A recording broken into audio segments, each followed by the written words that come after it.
frustrated by the NVIDIA User Mode Driver DLL crashes. I'm Sophie Chen, a Windows support engineer, and we're going to re-register those gaming components today.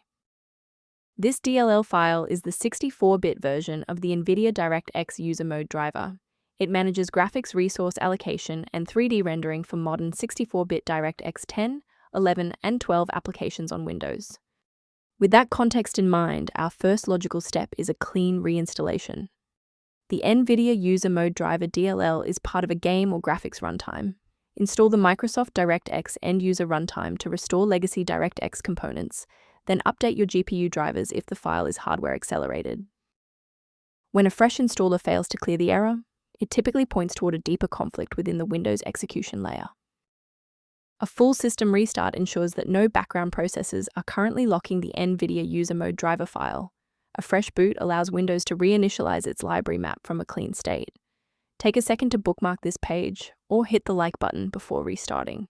That way, you can easily resume this guide once your system has finished rebooting. Before you finalize your changes, I need to emphasize the importance of using trusted sources. Be aware that manual interventions for the NVIDIA User Mode Driver DLL often create secondary conflicts.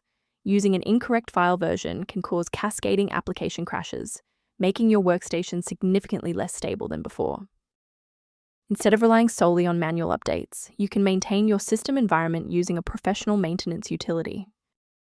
A recommended diagnostic path for the NVIDIA User Mode Driver management is outlined in the software resource linked below. If this diagnostic helped you resolve your NVIDIA GeForce Driver error, please like the video and subscribe for more technical insights and system stability tips.